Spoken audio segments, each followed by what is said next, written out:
Cara menggunakan kode voucher Rp50.000. Setelah berhasil login ke aplikasi Evermost, pilih produk yang ingin kamu pesan lewat kolom pencarian. Ketik saja nama produknya.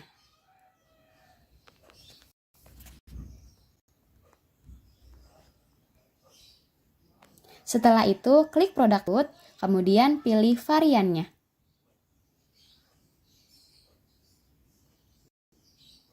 Lalu klik beli sekarang, kemudian tambahkan alamat pengiriman. Isilah alamat pengiriman yang kamu tuju, yang terdiri dari judul alamat, nama penerima, nomor telepon, kabupaten atau kota, kelurahan, kode pos, dan alamat lengkap. Kemudian klik simpan. Setelah itu, klik alamat tadi, kemudian lanjutkan ke bagian keranjang. Klik pilih pengiriman.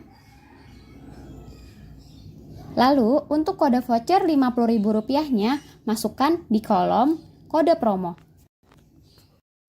Untuk voucher Rp50.000-nya, nama kodenya adalah transaksi pertama 100. Lalu, klik gunakan. Otomatis kamu akan mendapatkan potongan Rp50.000. Setelah itu, klik pembayaran.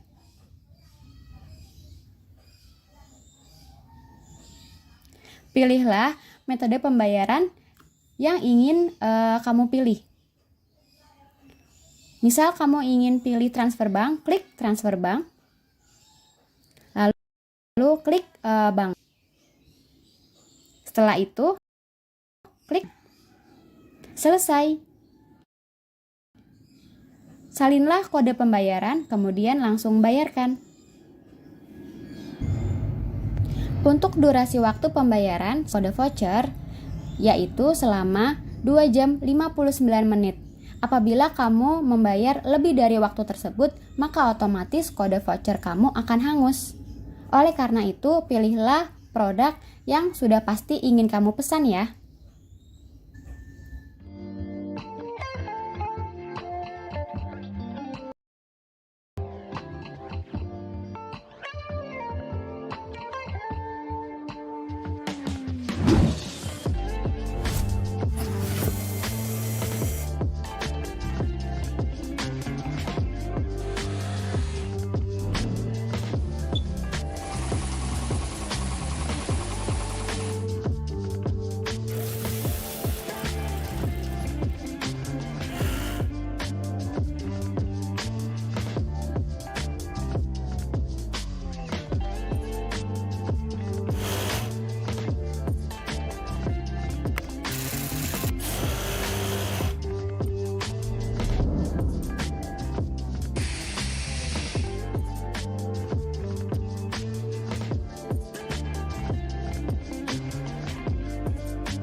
Alhamdulillah, wassalatu wassalamu ala rasulillahi wa ba'd. Assalamualaikum warahmatullahi wabarakatuh.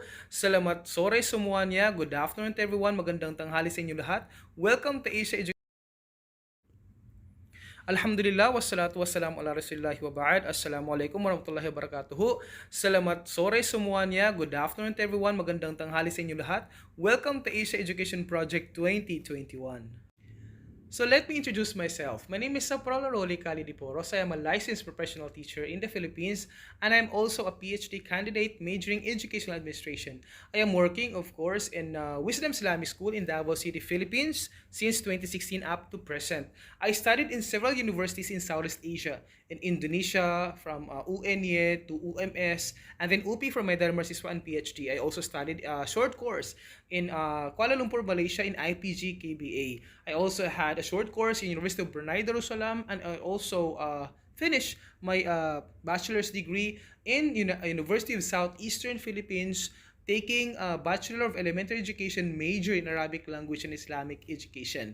I am also the president of International Student Association of our university, which is UPI, and I'm also the president of Filipino student community in Indonesia since 2020. Again, you can call me Sap, and let's have a good discussion with this interesting topic that I'm going to share to you this afternoon. This afternoon, we're going to talk about the quality student is for nation's assurance productivity. Meaning to say, we're going to talk about these quality youth, these quality students. These are the people who will give a good promise to our future. What is that promise? We're going to talk that one later on. So now for us to be guided, we're going to talk and understand what is or who are these quality students. Number two, we're going to talk about the students' impact towards the future. Number three, we're going to tackle about education as proponent for the future. Number four, let's talk about how to be a successful quality student to champion our future, to champion the future of our nation, and to be productive. And that is the APC cycle. What is this APC cycle all about? We're going to talk that one later on. And then the future assurance and productive contribution. Basically, these are the guidelines that we're going to talk this afternoon. So now let's understand the quality, the term quality. According to the dictionary, quality is the standard of something as measured against other things as a similar kind, or the degree of excellence of something. That is the quality. So if we are going to connect quality to the student, it means to say quality student means distinctive characteristic of a student which is beyond the expected common characteristic of others. Meaning to say you are always ahead from others. Of course, you have your classmates. For you to see if you're a quality student, number one, you are always ahead in terms of task, in terms of understanding, in terms of your grades, for example, and personality. That's very important thing. So now let's talk about productivity. According to the dictionary, productivity meaning to say the rate at which a person, a company, or country does useful work. Meaning to say productivity is a useful work. Example, a pleasant working environment increases productivity. Or if you have a pleasant and conducive classroom, it increases the productivity of the teacher and the students. Therefore, a quality student, these are the people who can make a clear decision for themselves. Why? Because of a purpose of being productive in the future. A quality student who's doing a clear choice of decision because of a certain purpose in the future for themselves and for the nation. So now let's analyze. Do we think quality is a magic? Of course not. Quality is never an accident. Quality, it is always the result of collective intelligent effort. If you want the product, if you want your the result of a certain thing is quality, then you have to give all your best. You have to give your intelligent effort to gain that quality result. So why we need to be like that? Why? Because we have to remember that the impact of youth towards the future is very essential. Remember that the youth of today are the leaders of tomorrow. We as Muslims believe in Quran, and Allah said in His Quran, بعد أعوذ بالله من الشيطان الرجيم الله الذي خلقكم من ضعف ثم جعل من بعد ضعف قوة إلى آخر الآية. Allah is He who created you in the state of weakness, then gave you strength after weakness. It refers to the youth actually, because youth has the strength, has the courage, physically, mentally, and even spiritually. That's why Allah created us from weakness to strength, which is the state of being youth. Now, why is this stated in the Quran? Because we have to remember that being youth, since we have the strength and courage, this is the time that we are starting to make a statement. And this statement, it can actually give you a good future, or it can break your future. And it breaks also our community. It breaks our community in a sense of breaking the chance of our community to be a good one. So, what is the best foundation for us to be able to be a good and productive one? The number one prerequisite is the education, because you have to remember that the foundation of every state is the education of its youth.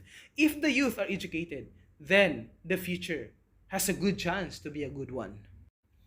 That's very basic requirements for the betterment of our future. Now let's talk about the importance of education. Number one, it makes you a better citizen. Why? Because being educated, you know your responsibility as a citizen of that nation. You know your boundaries.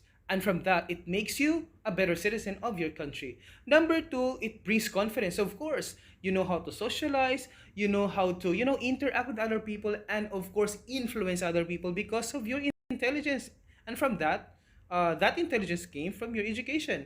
Number three, you are actually ensuring your bright future. Why? Because you're educated. Of course, if you want to work anywhere, any company, any institution, of course, you will have a good chance because of your education. Number four, you are actually building a good character. Why? Because an educated person has a good character. That's the quality one. And then the last but not the least, it leads you to happiness. Of course, being educated, it's basically it gives you happiness because you know what you are doing and you understand what is happening in your life. So since the quality student is a prerequisite to country's productivity or a requirement to country's productivity, then the question is how to be a good and quality one. How to be a good and quality student or youth. So now let's talk about the APC cycle. APC cycle means you're going to assess, you're going to plan, and you're going to act. This is one of the system for you to be able to know how to be a good and quality student. And from this, we're going to elaborate this one-on-one, how to assess, how to plan, and how to act. This is the APC cycle. If you can see the cycle, we have the assessment, we have the goal, and the act. This is actually the continuous improvement. We're going to elaborate this one by one. Listen. How to assess ourselves?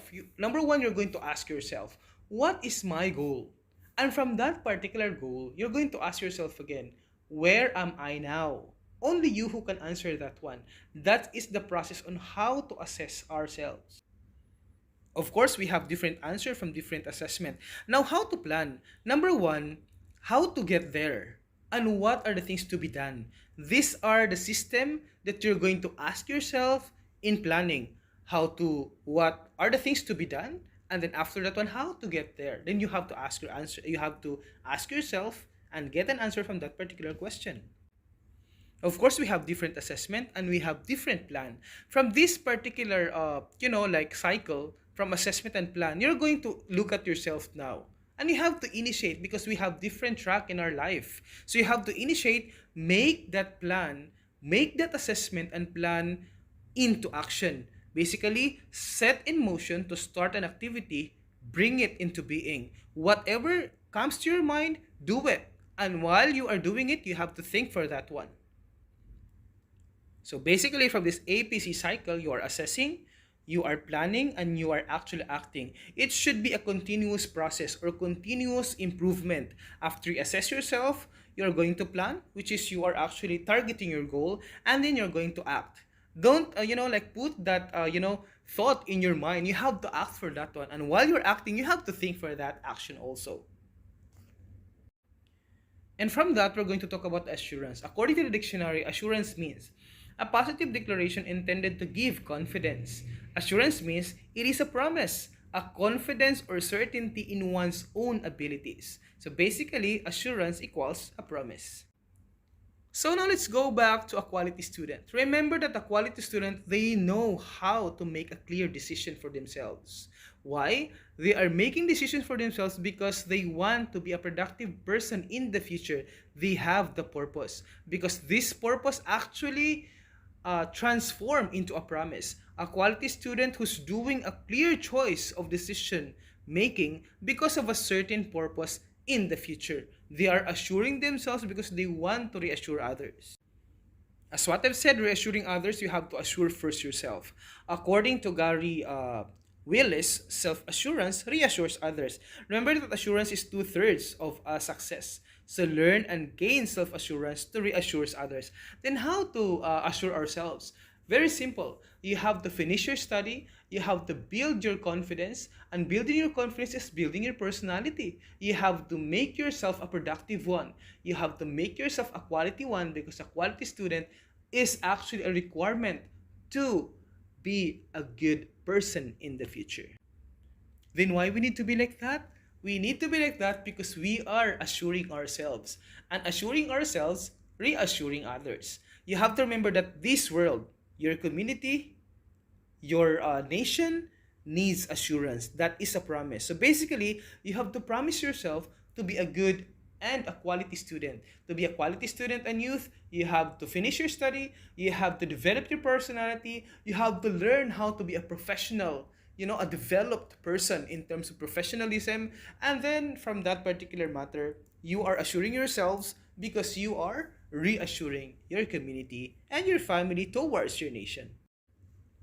I know, guys, that the time is very, very short.